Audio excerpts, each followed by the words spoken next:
Welcome to the show. My name is Charlton with Big C. This is Charlton and Big C Sports, coming to you worldwide on the Big C Sports Network, on the #1 network in the United States of America. And Big C Sports has been voted the #1 sports show in the universe, according to Big C and them good old boys down south. I want to say bienvenidos to all of our listeners in Latin America, also across the pond, in London, England, as well as Paris, France. And of course, you good old boys from Canada. You know we love you in Africa, the Big C tribe, but there's no one we love more than the good old boys down south in the land of the free and the home of the brave on a beautiful 2018, August 14th.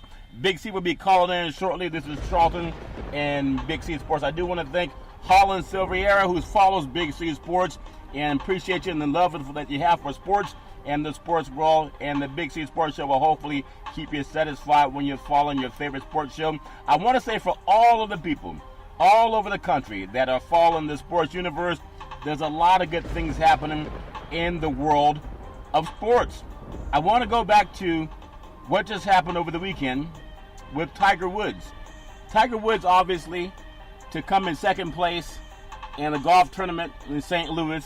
A lot of people know that when you look at viewership being up 70%, and again, Brooks Koepka won the title, or won the event over the weekend, but he did not win the hearts and mind of the TV ratings.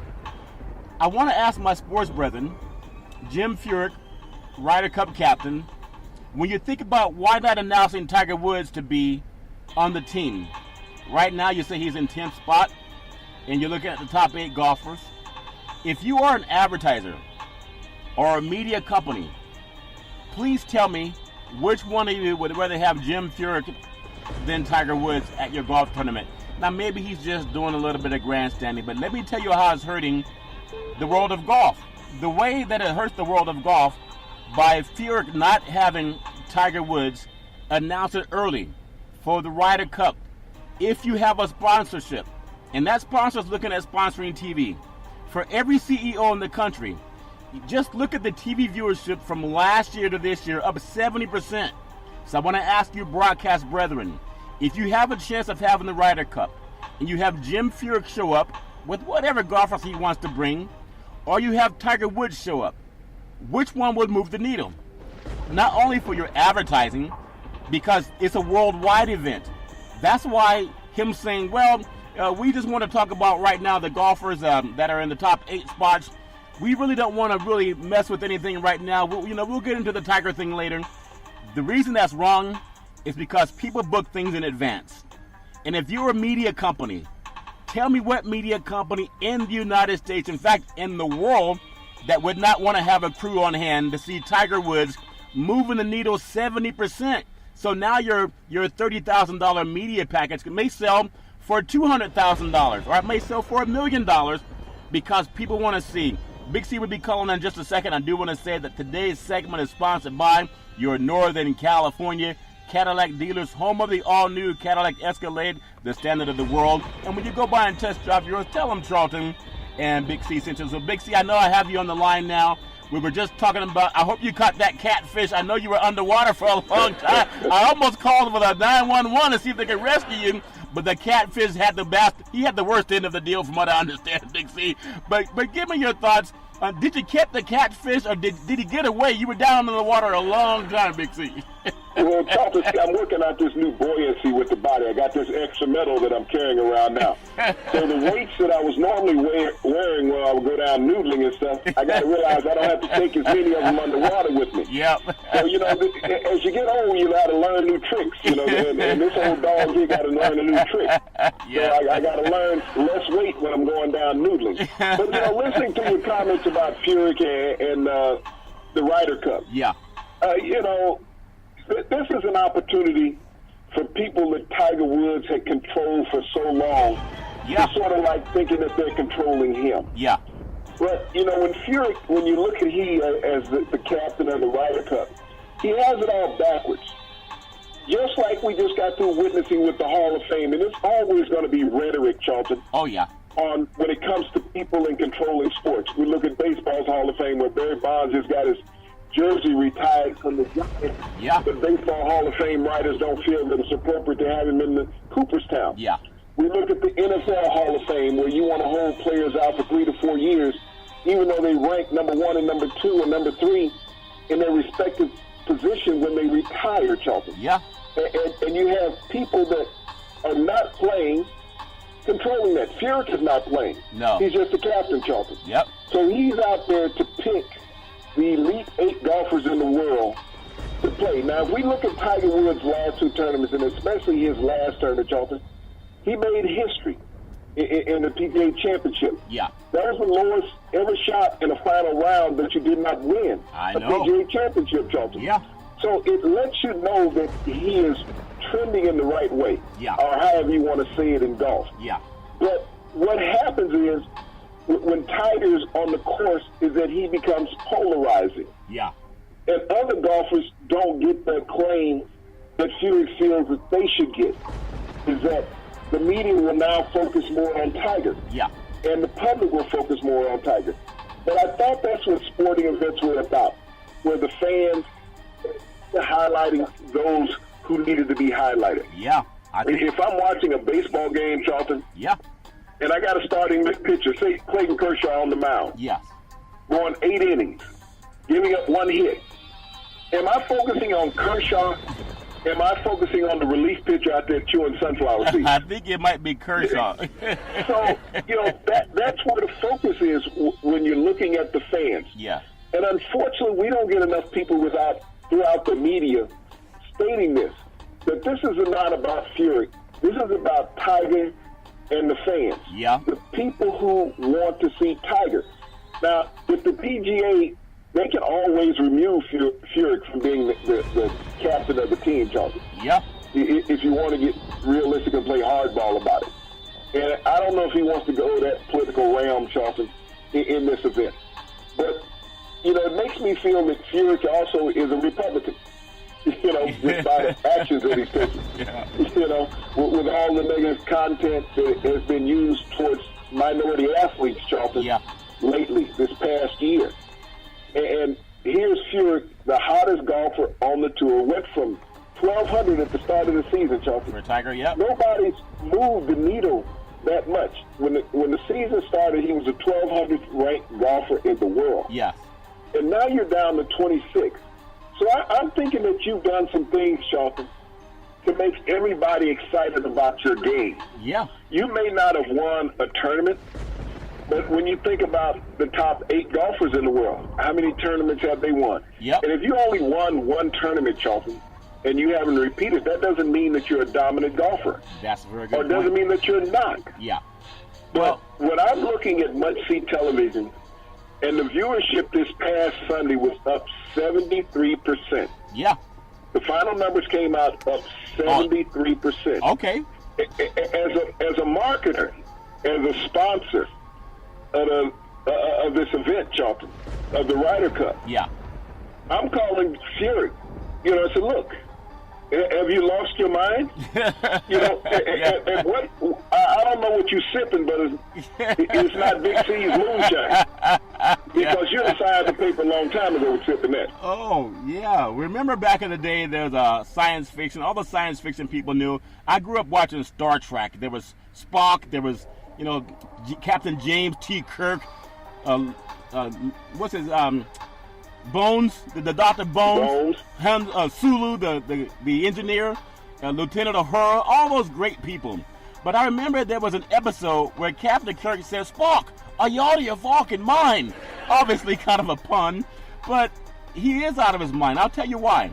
We're in the world of media, and we know that media companies are owned by shareholders. They invest their money into these media corporations. So if you're a media corporation, the buck has to stop someplace. When you have one person out of all the golfers in the universe that can drive your ratings by 73% just by showing up and competing.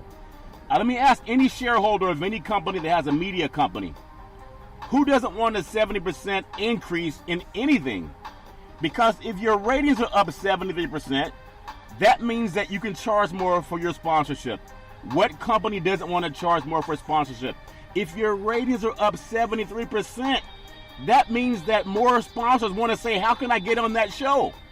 That's incredible. So if you're a shareholder, or if you're a president of any media company that's going to cover the Ryder Cup, and you have one person standing in your way from potentially a 73% spike in your viewership, a 73% spike in your advertising dollar, why are you waiting? Jim Furyk might be the one that doesn't make the Ryder Cup. Big C, your thoughts? Well, Charlton, it's become personal. You know, it's nothing else. When you say you want to worry about the top 8 golfers in the world, I mean, everybody wants to be honored to play in these match play competitions. But I think the rest of the golfers that are in the top 8 in the world also realize why they made the money that they made this past year, Charlton. Yeah. And that money was put in place over a decade ago for them, Charlton. Tiger Woods created the financial windfall that the golfers enjoy in the world today, Charlton. Thunderstorm, yeah. And every event that he's in brings more and more media attention. When you look at every time he made the cut, Charlton, yeah, everyone knew that the viewership and the galleries would be up on Saturday and Sunday. Yeah. And we've seen the tournaments that Tiger hasn't been there on Saturday and Sunday. The broadcast companies almost don't want to broadcast them, Charlton. Exactly. They really don't. Yep. They're sitting here, well, we don't have Tiger. How do we build this show? Yeah. And when we talked about this PGA Championship this past weekend on Sunday, Charlton, yeah, that the broadcasters were all giddish. They were happy. They're like a bunch of 12-year-old boys at Christmas. Yeah. They just got a new swing bike. They couldn't figure out how to ride it. How to ride it. Put some baseball cards in the wheels, with some clothespins. What? Yep. They just didn't know what to do, whether to sit it up on the porch and polish it. But that's how it was. It took everybody back to their youth again. Yes. That you could sit down. There was meat burning out on the grill, Charlton, because you couldn't get up and go out because you didn't want to miss a shot. Yep. They sending the kids, go turn over the meat. How do I turn it over? That big fork, okay? Yeah. Put it in there and flip it over. They flip it over. Yep. These are the type of actions that were going on in many households in America. Yes. Because there was a lot of butt impressions in your favorite seat because you couldn't get up. Yeah. Tiger did that to people, Charlton. Yeah, he did it. He made, you think about it, 73% increase. That meant that people were not sitting there with the remote control in their hand. Isn't that the truth? If it fell through the crack in the couch, no one cared. Yep. What was on? They said Major League Baseball, oh, heck, they got another 40 games still to go. Yeah. What is it, NFL preseason? Yep. Who cares? Tiger Woods is playing. That's all that mattered. Tiger Woods from 15 years ago was playing last Sunday, Charlton, and America was elated. They were elated. And so that's where it goes back. I know so many people that are in media, that sell media, that do TV, that do radio. And then when you look at a GM of any station, I just ask the question, what station in the country does not want to have a beat reporter covering what's going to happen within the next 2 years? Tiger Woods is going to tie Jack's record in the next 2 years in majors. And he's going to tie it unless some type of organized, created, stupid thing happens. And we know media knows how to do that. Ali was stripped from his title because he didn't go off to war. Now, Tiger's on pace to break Jack's record. That would be anathema to many people in mainstream because they don't want to see that happen any more than they want to see Barry Bonds or Hank Aaron get over on records that were set in baseball. Now, by Babe Ruth. But if you think about Jack has 18 majors. There's only 18 holes on a golf course. If Tiger Woods breaks Jack's record, even coming up to number 18, can you tell me what type of media dollars will be available, Big C, for watching the countdown to 18 when Tiger Woods breaks Jack or ties Jack's record with 18 majors on the 18th hole? Would Jim Furyk say, well, we don't want to watch that yet because there's some other golfers that need some attention too? Every network in the universe, in fact, the universe from all over this world would be watching that event. Everything he does is a prelude to that. Why do they want to wait till the last second? It's not adding drama. It's costing people money, Big C. Your thoughts? Well, Charlton, I akin to if Tiger gets to the point of breaking Jack's record. He's going to break the record. I witnessed Hank Aaron breaking Babe Ruth's record. And the fear that was in a minority culture of America for Hank Aaron's life. You know, with the radical people we have here in the United States. Yeah. The death threats that he and his family received. Well, Tiger's already gotten those. He's already gotten those. Yeah, but the difference in a golf course often versus a stadium. Yeah. You know, you don't have the security on a golf course that you have on a stadium. Everything is enfolded inside a facility. A golf course is a wide open area, Charlton, with trees and wooded areas and everything. So, you know, those are the things that I'm concerned about. I mean, we still have a lot of yahoos in American society. Yeah. That feel things belong to certain people and that they're acrimonious. And regardless of whether you think that way, Charlton, it didn't belong to you. Yep. You didn't break the record. I haven't seen anyone in my lifetime, Charlton, that had a record that didn't want for it to be broken, Charlton. Yes, you feel a little hurt when your record falls. Yeah. But you also broke that record from somebody else, Charlton. Exactly. And you know that's what history is about, the evolution of athletics. Yeah. For someone to be better. You know, I listened to an athlete today said he was watching other former athletes so he could improve his game this upcoming season. Yeah. And I'm like, okay, was he watching Barry Sanders?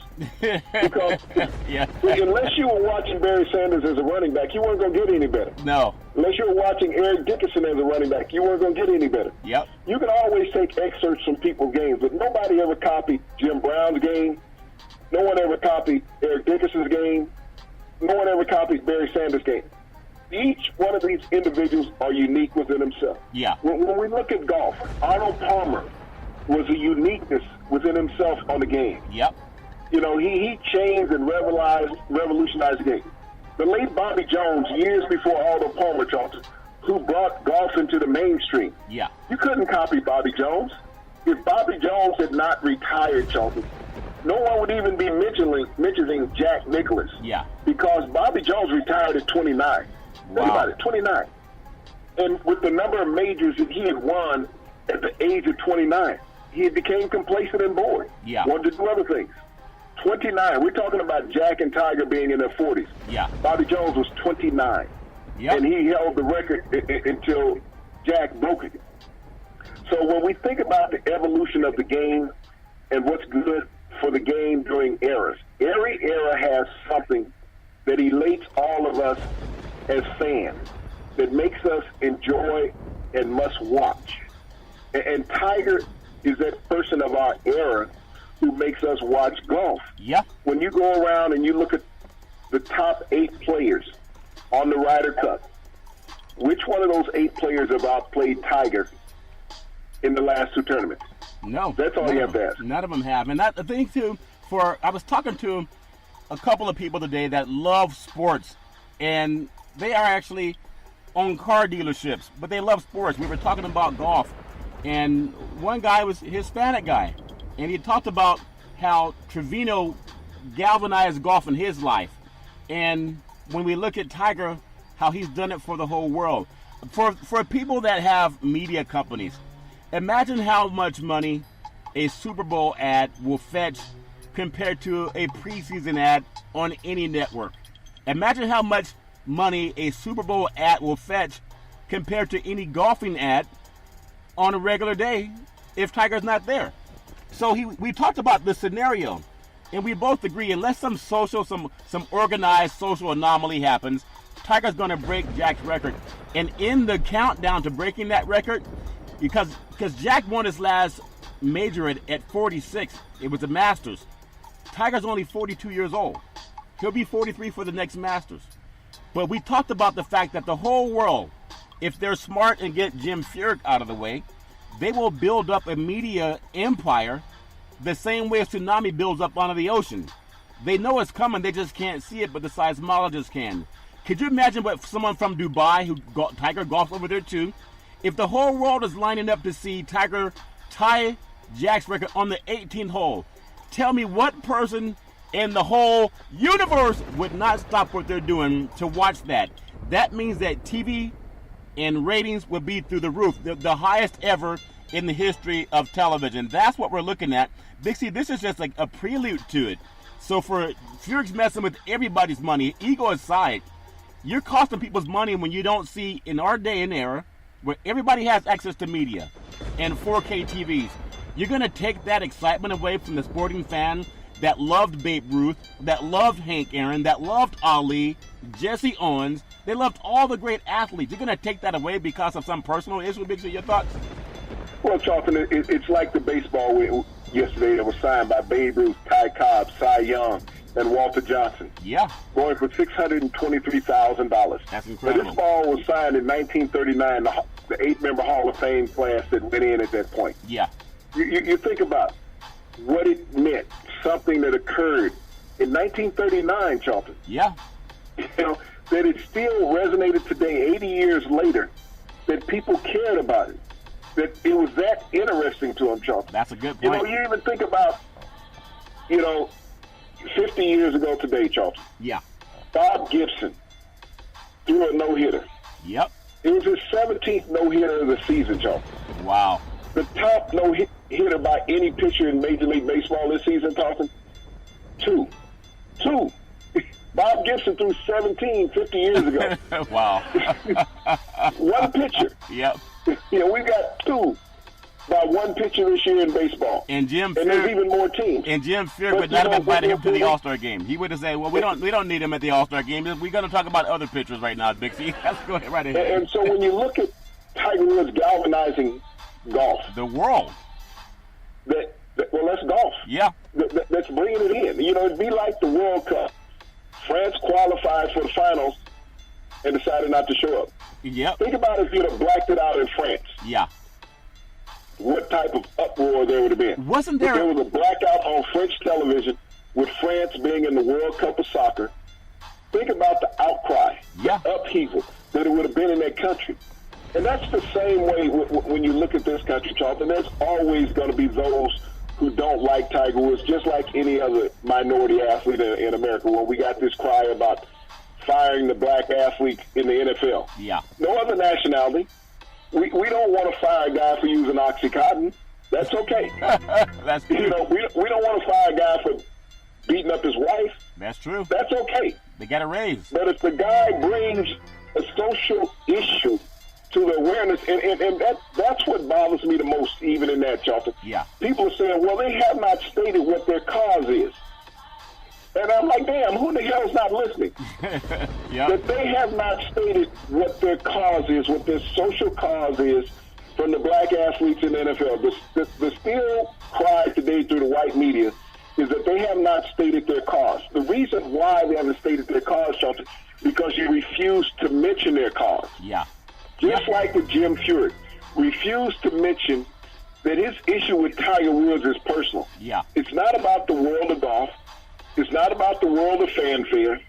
It's a personal issue that he has with him. Yeah. It's nothing more than that. No, I think that's incredible. I remember there was a time when not too long ago, may have been 2 decades ago, but there was a fight down in Las Vegas.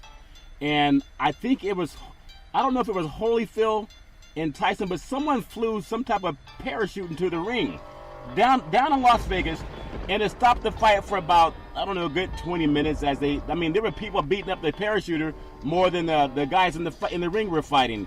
But I remember it caused a halt to it, and it ended it. And I remember also the time when I was a young boy, but I watched the USA hockey team.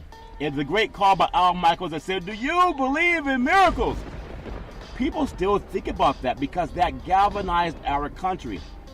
And what I see, whether it's Tiger Woods, Barry Bonds just had his number retired, as you mentioned, over the same weekend that Tiger helped the golf ratings go up 73%, irrespective of what color the person has to be. But I would even challenge media, find any time where Jack drove the needle in ratings worldwide, not just in certain pockets, but worldwide, to watch golf. It's never happened.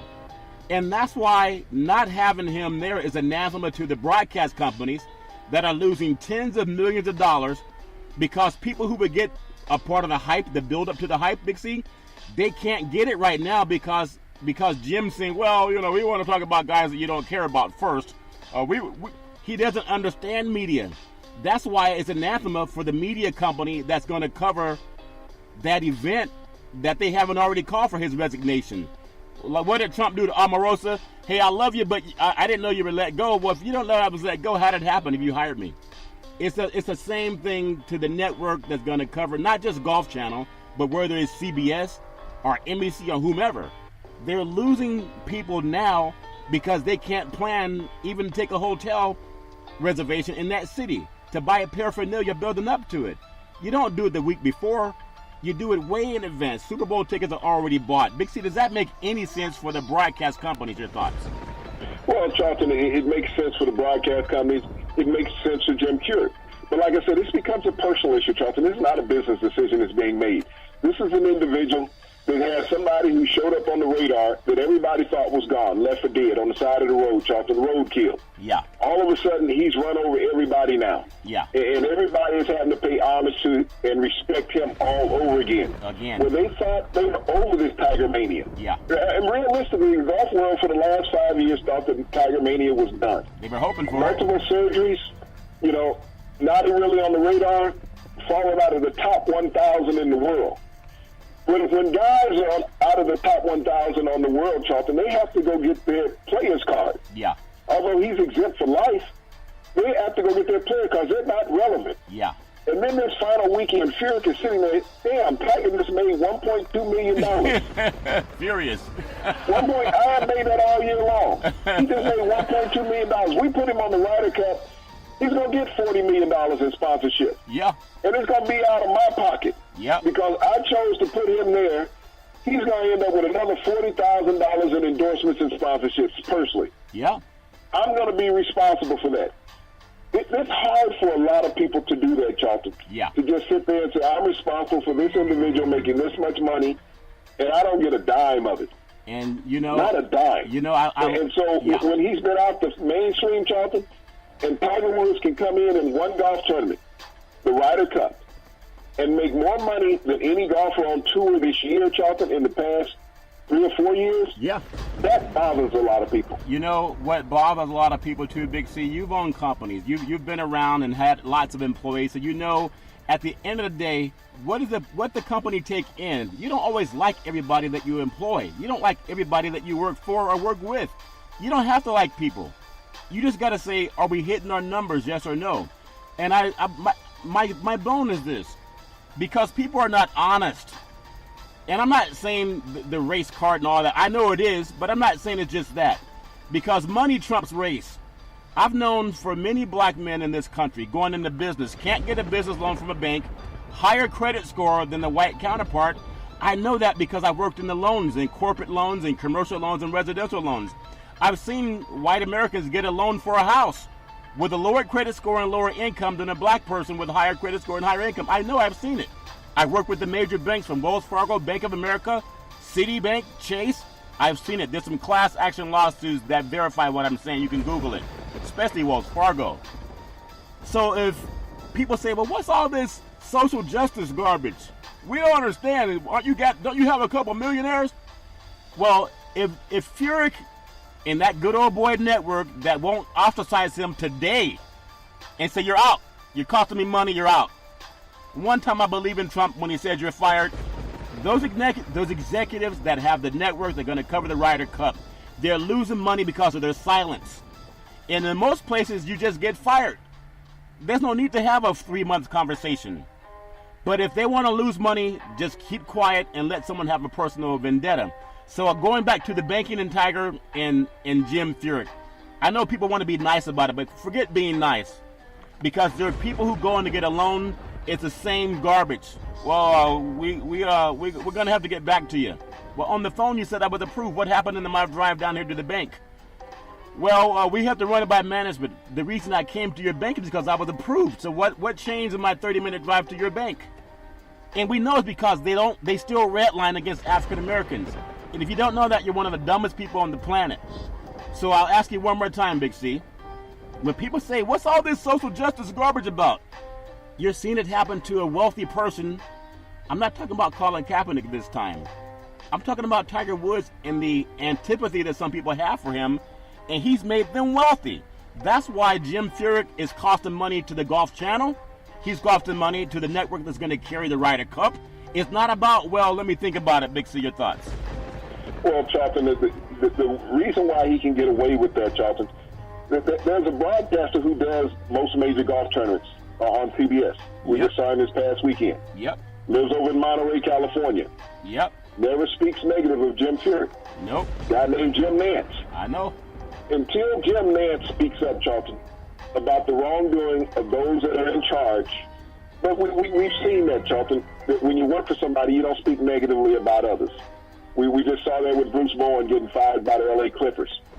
Saying the right thing, you don't keep your job. There was a young broadcaster on the NFL Network a couple years ago made that same statement. I'm just trying to keep my job. I just want to be here tomorrow. Yeah, and he's not there anyway, Big C. They got rid of him anyway, though. Just for your point there. but here it is with Nance. When you got the spokesperson for the golf world, yep, Jim Nance, he's the spokesperson for the golf world. If he speaks up and says that this is wrong by Furyk, that Tiger should be an automatic on the team, he's an automatic on the team. Yep. But he doesn't, Charlton. We look at Furyk, who is just a small cog, whether he's going to be there or not going to be there at the time of the Ryder Cup. He still does not control all the decision-making. Right now, he's the focal point of everyone's dialogue. Yeah. But he's not the focal point of all the decision-making. He's just a captain. That means he was appointed.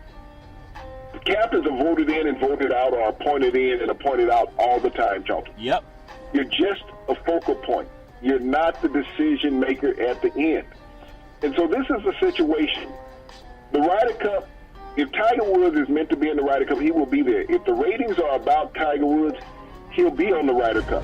It's not about Jim Furyk. Right now, we can focus on Jim Furyk and say, well, hey, here it is, if he had any sense.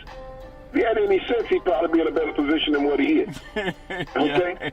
So let's be realistic about it. Let's not say that the guy's a rocket scientist or a brain surgeon, okay? Yeah. He's a guy that swings a stick for a living. Yeah. All right? That's it. Yeah. Laura Ingraham can comment on him. Just shut up and swing. Shut up and swing. Let's see if she will. That lets you know what Jim Furyk is. He's in that Laura Ingraham outhouse. Yeah. Okay, just shut up and swing. That's all it is. You don't do anything else. No one knows you about.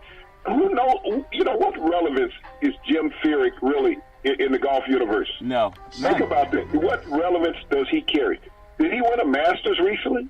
No. Did he win a U.S. Open? Did he win a British Open? No. Did he win the PGA Championship?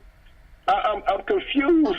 What's the relevance of a Jim Furyk? Yeah. Other than everybody in the media making him popular. That's very because good point. If you didn't say Jim Furyk, no one give a damn about Jim Furyk. That's very interesting. I just know they wouldn't do the same thing to Jack if Jack was in that spot that just united the whole golf universe. There's no way they'd try to keep him out or make people wait. I do want to say that sports is a billion-dollar industry, and boys and girls sports is the foundation to this billion-dollar industry. And for every athletic and sporting event, you need athletic and event insurance. We work with Ben and Mark. They've been around half a century.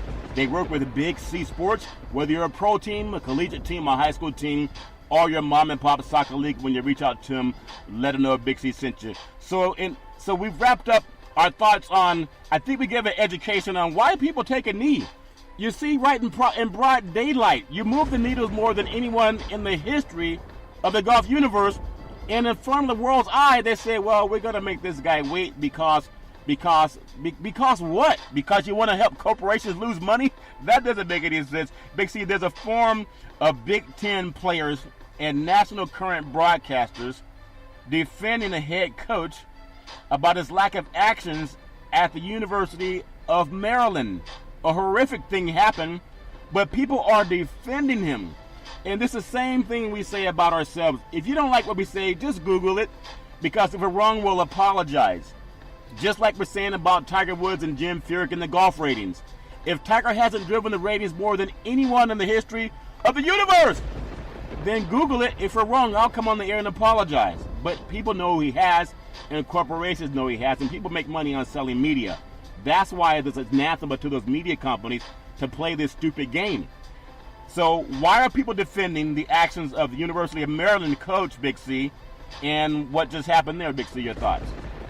Well, DJ Durkin is the head coach that's on administrative leave at the University of Maryland, Charlton, because this young athlete lost his life back in June excessive training and lack of medical attention. Yeah.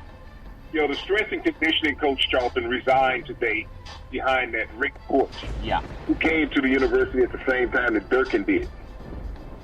But when you're sitting there and you're looking for an excuse, Yeah. And we got to go ahead. We get your microphone breaking up a little bit, Big C. I'm just going to make sure we got that cleared up. Go right ahead, sir. well, you're sitting there and you're looking for this excuse with Durkin, Charlton, trying to find out if everything in the investigation comes out right. Yeah. And, you know, I heard this national broadcaster today who played at Ohio State, who's a wide receiver and a big-time pregame show broadcaster now, Yeah. defending Durkin. He made the asinine comment to say, well, a coach, I've never known of a coach to go into the training room to find out the condition of a player. Really? This is what he sit there and lied about and say it, Charlton. They do that in I'm high like, school. how do you have the gall to sit there and say that a coach has never walked into the training room to check on the condition of a player, Charlton? I've had that since high school. In high school, they do. I've had coaches come in to check whether it was a sprained ankle, whether it was a concussion, whether it was a sprain or something, anything, a laceration. Yeah. I've had coaches walk in and ask, Charlton, from college through professional, is he okay? Exactly. They check on the bench. They just don't wait till you to get to the locker room. They'll check again in the locker room, Charlton. Yeah. But they go in and check. But for this broadcaster, this nationally recognized broadcaster, former Ohio State wide receiver, to say that coaches don't have time for that, that meant that every coach that has gone to every recruit's home in America has lied to every parent in America. Yep. That I'm going to take care of your son like he's mine. I want you to entrust your child with me. Yeah. Okay? This is what every coach goes to a home and says. Yeah. And so this broadcaster sit there and lied to the nation today, Charlton. Yeah. You know, saying that no coach has ever gone and checked on a player, that you can't hold coaches accountable for that, Charlton. Coaches also have to go through training, Charlton. Yep. CPR training and every other medical training that you can. You know, you have to do it as a coach, whether you're coaching Pop Warner, high school, college, or professional, Charlton. Yeah. You have to have CPR training. So you do have some medical knowledge in Charlton. And ever since Corey Stringer passed away back in 2007, Charlton, it's been put in place that players have to be watched. Yeah. Especially when you get to heat areas, Charlton, when the heat reaches a certain level, is that time limits on practice and workout Yeah. are put in place. Hydration, Charlton, is constantly be given to players. And you monitor heat of players, Charlton. And so for this broadcaster to sit there and say that the coach has no responsibility in the health and welfare of the players, how appalling was that? And he was a black player, Coach. Yeah. So, you know, he was a former black player, Charlton, and the player that died in Maryland was a black player. But to sit there and start covering for these coaches, this is a culture in the Big Ten, Charlton. When we look at all the allegations that have occurred in the Big Ten over the past decade Yeah. of mistreatment of players, Charlton, by coaches and staffs, football, basketball, gymnastics, Charlton, Yeah. Wrestling. that Yeah. people are covering wrestling. And Ohio State has one of the largest male sexual scandals in history. Matter of fact, he was a student at Ohio State while this scandal was going on, Yeah. sexual misconduct against male athletes. Yeah. So, you know, for him to sit there and cover for this coach, and the university president and athletic director came out and said that they were completely culpable and irresponsible for what happened to this young man and the loss of his life. And that was the right thing to That do. his parents entrusted them Yeah. with their son, and now he won't be coming back home. And they take full culpability of it. And yet here's a broadcaster who's lived in that environment saying that you cannot hold the coach, and that's basically saying you cannot hold the university Yeah. responsible. But the university came out after he made these statements, so I don't think that he'll come out and make a statement again, Joe. No, he may. I remember I interviewed him several years ago when they had a game over at the Coliseum. I know who he is, but you know what? There are times when people just, sometimes you can make a mistake or sometimes you can misspeak, but No, sometimes... Charlton, he was animate. He wasn't making a mistake. Oh, yeah. He was very animate about what he was saying, and he was emotional about it because there were other players and broadcasters on this site with him, Charlton, on this panel. And he was the only one being an adversary against what had occurred. Well, that's just shocking to me that anyone who's been around athletes, I know playing sports myself, everybody checks on you and makes sure you're okay unless they have a mishap or a misstep or a mistake. So the university did the right thing, because unfortunately, it's not the first time it's happened. You talked about Corey Stringer, and we know in the future there'll be more people that it happens to. You think about it, Jonathan, Corey Stringer was one of his college teammates. I know that. So you think about anybody who would have been empathetic to this family situation, would have been him, who had lost a close teammate and friend, Jonathan, from this same type of heat exhausted situation. Yeah. But, you had other notables like Rod Gilmore, Paul Feinbaum, Ocho, from the former Texas player and NFL player, debating against this guy. Yeah. And they were not on the same page. They were all behind what the university was doing and in protecting student athletes. And this guy was sitting here protecting this coach, saying it's not his responsibility. It's the medical staff. Yes, the medical staff. And he said, well, coaches don't hire medical staff. The university hire them. That way they have autonomy from the staff and the university. They're not biased towards anybody. Well, if the university hires, Charlton, then they're biased towards the university. If the coach hires, they're still biased towards the university coach, because they still work within that internal unit, Charlton, of the athletic department. Yeah, it's a shame that some people, we can all make mistakes, but when you argue to be ignorant, then you just got to look at that person and say, there's some people get jobs because they scored a couple of touchdowns, not because they're conscientious people or well thought out people. But I thoughts and prayers go out to the gentleman's family, but we got to make sure that there are a lot of good coaches, and they do care. I know so many coaches that care. When a kid gets hurt in an AAU game, they'll call a timeout if the referee doesn't see it, just to go check on that kid. And I'm talking about a sprained ankle. When someone collapses, we just can't let that happen. But to defend someone who did wrong, and the university came out and said we did wrong, that person might have a lot of looking themselves in the mirror a couple of times before you realize that. I do want to touch on a few more things too, Big C. When we look at the talk of sports, and with all the talk of the young quarterbacks coming out this year, who could be the breakout quarterback in the year 2018 in the NFL? I know we talked a little bit over the past couple of months about whether we're saying Jackson out of Louisville. Well, let's have him play wide receiver or defensive back. In his second game, he actually had a really good game. I still think he might need maybe a couple of regular season games to get themselves right. I know they're trying to get all these players that they projected to be top draft picks to be the ones they say are going to be successful. Oftentimes, you got to let it be on the field that determines it, Sam Darnold or not. Just want to get your thoughts on who some of the top quarterbacks coming out in 2018 will have the most success, Big C. Your thoughts?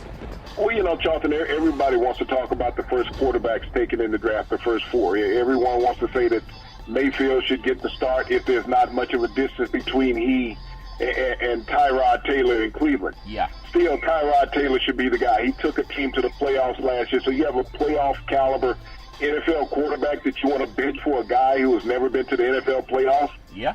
Everyone is saying Donald in New York. Well, the Jets got their quarterback.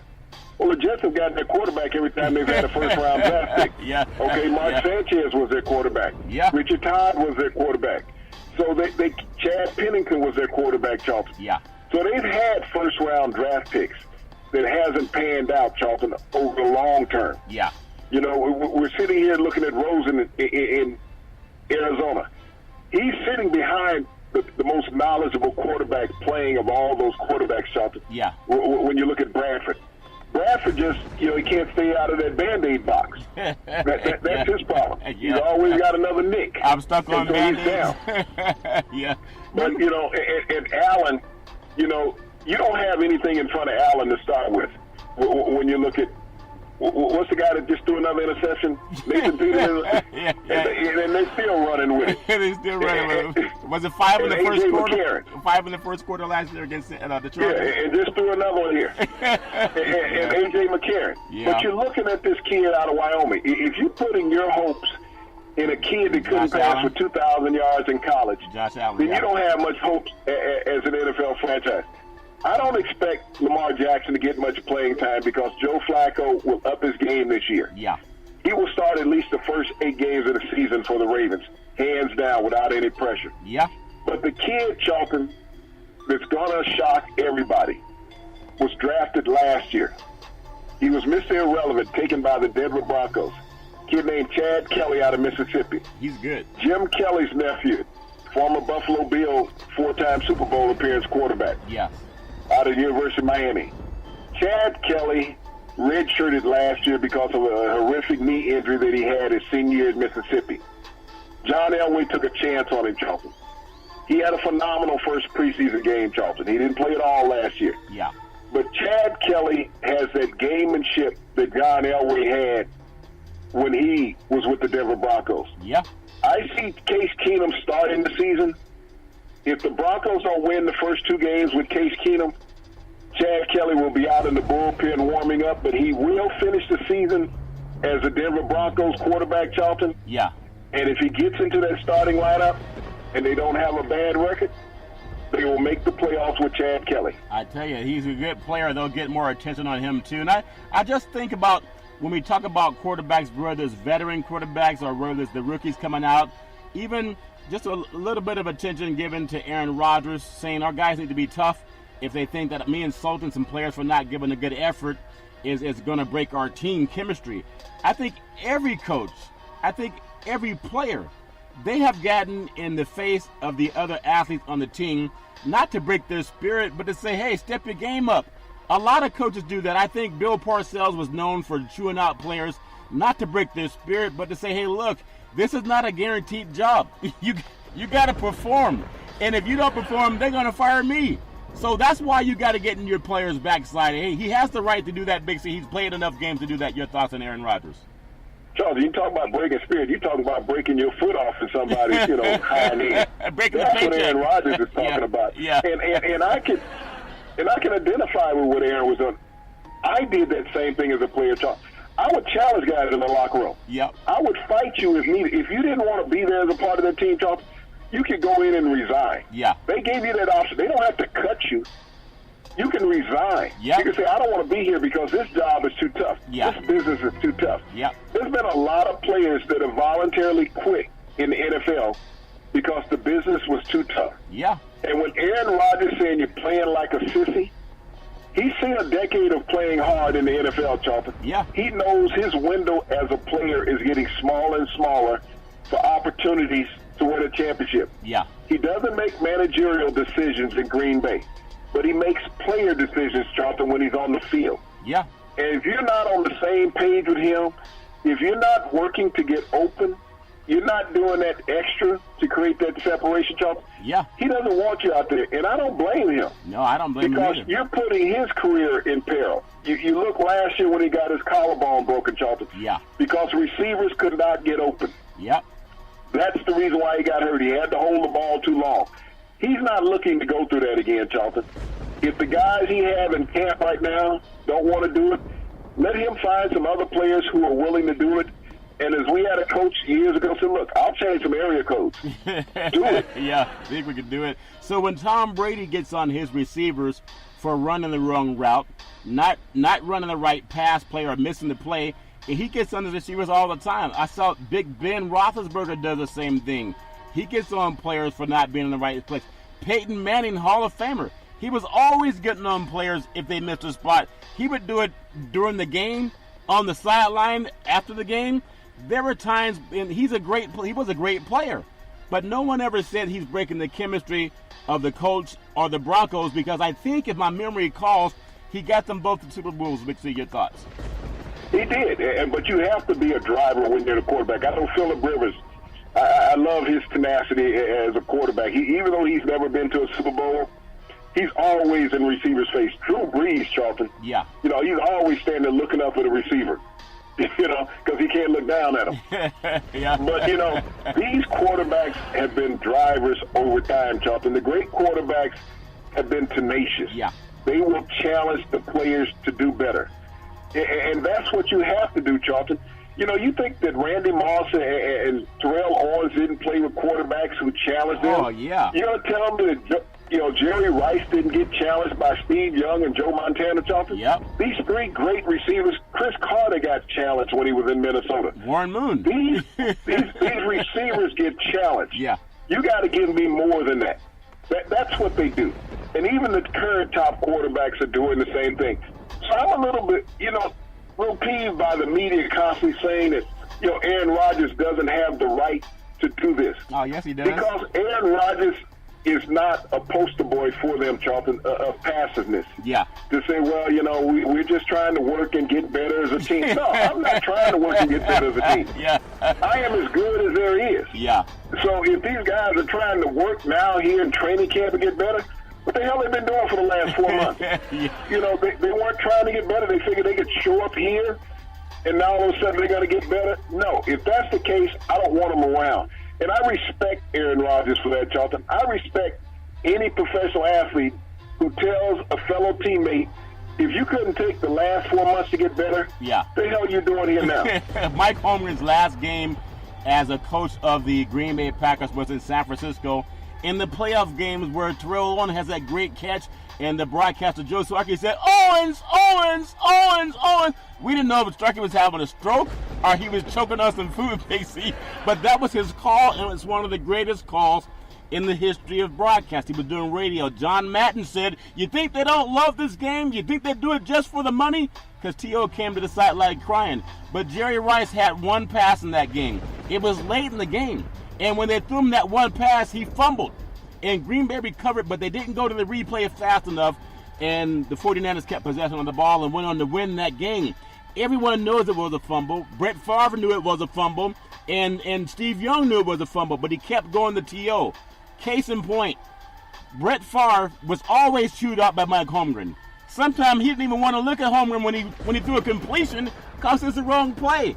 I think Brett played in a couple of Super Bowls and actually has a Super Bowl winning trophy, but his coach was always in his backside. Big C, your thoughts? Well, Charlton, players make things happen.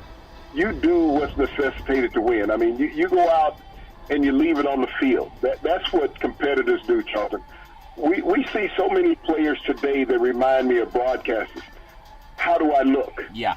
Is my uniform straight? Is my wristband on right? Does my towel have the right length in his hand? This is what we have. Just like, is my makeup on straight? Is my hair puffed right? It's a competition between broadcasters and players now. Yeah. The good old days, Charlton, when a guy got muddy and he had, tethered tape hanging off his wrist like that, huh? his elbow. Big bucket style. I mean, that's what the game was all about. A little blood on the pants, things like that. Now they wipe it off on the side. I know you got to have a clean uniform. And too tall, the socks got to be touching. Yep, Jack Lambert. Yep. So when I look at it nowadays, Charlton, with players, I want a guy out there that has desire. Yeah. That's what I want. Who has that tenacity about him in every play. There's a clip always of Lawrence Taylor. Oh, yeah. We're going to go out there like a bunch of crazed dogs. I remember that. And I'm trying to figure out what a crazed dog is. And probably his dog. It was probably his dog, Big. So, he might have knew Michael Vick before we knew that, But, you're talking about having somebody go out there like that. Yeah, that's funny. That it's going to be hell to pay. That's what the game was all about. I mean, you went out there and you were vicious. Yeah. That's what it was all about. I mean, I know they're changing the rules of the NFL now to take a lot of the vicious play out of the game, Charlton, to allegedly make it more safe. Yes. But, the injuries are not going to go down in the NFL. What's going to happen in these situations, Charlton, is that you're going to get a lot more joint injuries. Yeah. Because players are not tackling high any longer, and they're going to be going low. And so we're going to see a lot more knees blown out this year in the NFL than we did last year. There was 28 players who missed the start of the season last year with knee injuries, Charlton. Wow. Knee surgeries. Wow. So we're on that pace already. We're ahead of that pace with players that have been injured in the preseason with this new helmet rule, Charlton. Yeah. So one defense hurts another part of the body. Yep. And when you think about a player can come back from one concussion, But if you get the wrong knee injury, Charlton, your career is over. Yeah, we got to make sure we try to keep the game as safe as possible. I think they're still trying to figure out how to do that. I want to swing the bat, Big C, to baseball, Major League Baseball. What's more likely, Big C, the Boston Red Sox winning 115 games or the Baltimore Orioles losing 115 games and Baltimore trails Boston by 49 games? I think Highway 49 runs through California, Sierra Nevada mountains. How you 49 games back, Big C, your thoughts? Well, I guess you didn't show up for a few. Yeah. You know, when you think about that being 49 games out of first place. Yeah. And then you want to say, well, attendance is down. Yep. Well, I'm trying to figure out, do you think that they have a chance of closing the gap? Yep. And when you think about it, Charlton, both teams on the equal pace for 115 losses and 115 victories. Yeah. Now, I have to tend to go with the Baltimore Orioles on this, Charlton. Yeah. I think they have a greater chance of losing 115 games. Yeah. Because once the Red Sox shore up that playoff position and first place, Charlton, I think they'll start playing a lot more utility players. They'll start resting players. Yeah. So they may ease off of chasing that record. Now, we remember this a couple of short seasons ago that the Golden State Warriors didn't ease off, and they got the 73 victories in the regular season of the NBA. Yeah. But they didn't walk away with a championship, Charlton. Yeah. And so maybe a little bit too much expenditure. Well, maybe too much Rod Thorne is at the commission. Yeah. Maybe a little bit too much input by him. Yeah. You know, in the finals.